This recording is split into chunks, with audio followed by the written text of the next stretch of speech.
Guys, ഇന്ന് നമ്മൾ പോകാൻ പോകുന്നത് എനിക്ക് ഇൻസ്റ്റയുടെ പ്രൊമോഷൻ വന്നൊരു ചൈനീസ് റെസ്റ്റോറന്റിലാണ്. ഞങ്ങൾ രണ്ടുപേരും വളരെ എക്സൈറ്റഡ് ആണ് അവിടെ പോയിട്ട് എന്തൊക്കെ ഡിഷസ് ആണ് കിട്ടുന്നതെന്ന് അറിയാനായിട്ട്. ചൈന ടൗണിന് തൊട്ടടുത്ത് തന്നെയാണ് ഈ കട. അങ്ങനെ നമ്മൾ സ്പോട്ടിലെത്തി. ആദ്യം തന്നെ കയറി ചെന്നപ്പോൾ നമുക്ക് ഫസ്റ്റ് സീറ്റ് തന്നെയാണ് തന്നത്. അപ്പൊ വീഡിയോ എടുക്കാനൊക്കെ കുറച്ച് ബുദ്ധിമുട്ടൊക്കെ ഉണ്ടായിരുന്നു.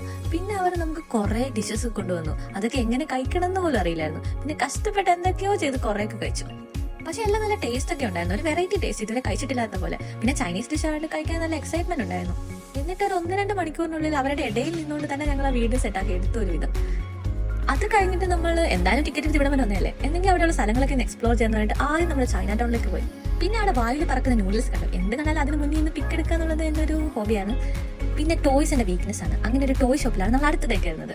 അവിടെ ചെന്നപ്പോൾ ഭയങ്കര തിരക്ക്. കൊച്ചു കുട്ടികൾ തുടങ്ങി നല്ല ഏജ് ആയിട്ടുള്ളവർ വരെ എല്ലാത്തിനും മുന്നിൽ പിക്ക് എടുക്കാനും അങ്ങനെ ഭയങ്കര തിരക്കായിരുന്നു.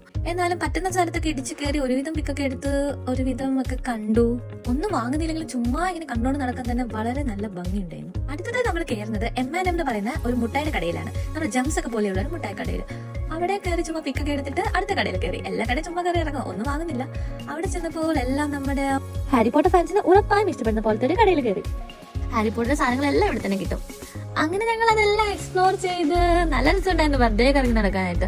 എന്നിട്ട് അവിടെ ഒരു വലിയ കാർ ഉണ്ടായിരുന്നു. ഞാൻ അതിന്റെ മുന്നിൽ പോയി പിക്ക് എടുത്തു, അവനെ കൊണ്ടും പിക്ക് എടുപ്പിച്ചു. എന്നിട്ട് നമ്മൾ അത് കഴിഞ്ഞിട്ട് നേരെ വീട്ടിലേക്ക് പോയി. അവൻ ട്രെയിനിൽ കിടന്നുറങ്ങി. ഞാൻ വെറുതെ കാഴ്ചകൾ കണ്ട് വീട്ടിലെത്തി. അപ്പോൾ അടുത്ത വീഡിയോ ആയിട്ട് ഇനിയും കാണാം. ബൈ.